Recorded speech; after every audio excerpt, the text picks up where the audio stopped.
कि मान लीजिए कि इंडिया को अगर लोन चाहिए तो इंडिया किसके पास जाएगा? इंडिया जाएगा आईएमएफ के पास, इंडिया जाएगा वर्ल्ड बैंक के पास। रिसेंटली इन पास्ट अभी एक क्राइसिस श्रीलंका के अंदर हुई थी, financial crisis. Then after financial crisis अभी पाकिस्तान के अंदर हुई थी। तो वो लोन लेने के लिए कहाँ जाएंगे? वो लोन लेने के लिए वर्ल्ड बैंक के पास जाएंगे, वो आईएमएफ के पास जाएंगे, वहाँ जाके वो पैसे मांगेंगे। तो वहाँ से जो उन्हें पैसे मिलेंगे फॉरेन करेंसी में मिलेंगे या फिर वो डॉलर करेंसी में मिलेंगे।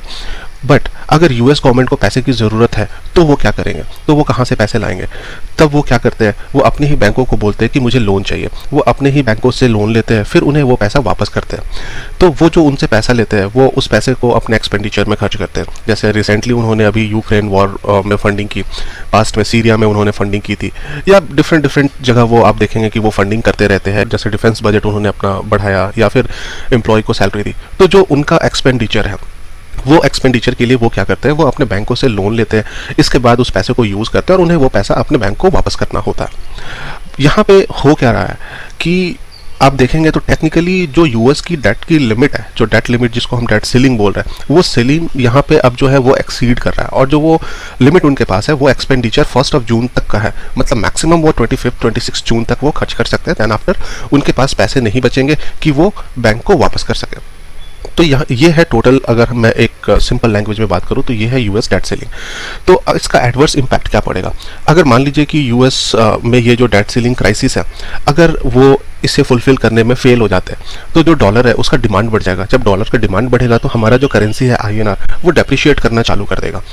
तो और जनरली इस टाइप की जब भी क्राइसिस होती है तो आपको एक बात जान के हैरानी होगी कि यूएस का जो टोटल जो करेंसी उन्होंने प्रिंट कर रखा है उसका मैक्सिमम क्वांटिटी, एक अच्छा हैंडसम क्वांटिटी डिफरेंट कंट्रीज़ के पास है in form of bond, in form of US treasury. तो वो होल्ड करते हैं। जैसे कि अगर हम बात करें तो जापान, चाइना, इंडिया, सऊदी, तो इन कंट्री के पास बहुत अच्छा एक रिजर्व पड़ा है डॉलर का, जो कि या तो वो बॉन्ड के फॉर्म में अपने पास रखते हैं या ट्रेजरी या फिर आपका इस फॉर्म में अपने पास रखते हैं। तो ये डेट सीलिंग क्राइसिस हुई कैसे? तो चाइना ने क्या किया अभी कुछ दिन पहले कि वो यूएस के पास गया और उन्होंने अपने बॉन्ड को मैच्योर कर दिया कि मेरा बॉन्ड मैच्योर हो गया और मुझे पैसे चाहिए, मुझे ये पैसे इन कैश करके दो। तो वहाँ से उन्होंने बॉन्ड मार्केट से पैसा विड्रॉ करना चालू किया। तो वहाँ से जब पैसा विड्रॉ करना चालू किया तो ये जो सीलिंग है ये शूट अप कर गई। तो अब ये जब इस टाइप के क्राइसिस होते हैं तो उन्हें लगता है कि कहीं ऐसा ना हो कि चाइना वापस से आ जाए या फिर जापान वापस से आ जाए कि भाई मेरे ये बॉन्ड है, इनको मैच्योर कर दो, मुझे पैसे चाहिए और मुझे पैसे दे दो। तो ये क्राइसिस जो है ये उन्हें ऐसा लग रहा है कि ये एक क्राइसिस की तरफ अब बढ़ रहा है और ऐसा कुछ हो सकता है, या फिर उनके पास अब खुद के एक्सपेंडिचर के लिए भी पैसे नहीं बचे। तो अभी उनकी पॉलिटिकल डिस्कशन चल रही है, पार्लियामेंट में डिस्कशन चल रही है। तो जनरली ये सिनेरियो में वो क्या करते हैं कि वो फ्रेश करेंसी जो है वो प्रिंट करना स्टार्ट कर देते हैं, जिसे हम हेलीकॉप्टर मनी बोलते हैं। तो अब वो क्या करेंगे कि वो यहाँ पे अपना जो करेंसी है वो प्रिंट करना स्टार्ट कर देंगे, नोट छापो।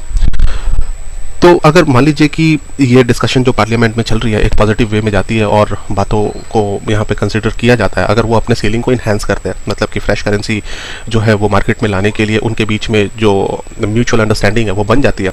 अगर यहाँ पे म्यूचुअल अंडरस्टैंडिंग बन जाती है तो डॉलर इंडेक्स यहाँ पे स्ट्रांग होगा। डॉलर इंडेक्स के अगेंस्ट में जो आईएनआर है वो वीक होगा। मुझे उम्मीद है कि मैं डेट सीलिंग के रिगार्डिंग सारा इन्फॉर्मेशन आपको यहाँ पे दे पाया। अगर आपको वीडियो पसंद आया तो वीडियो को लाइक कीजिए, चैनल को सब्सक्राइब कीजिए, वीडियो को ज़्यादा से ज़्यादा शेयर कीजिए। Thanks for watching.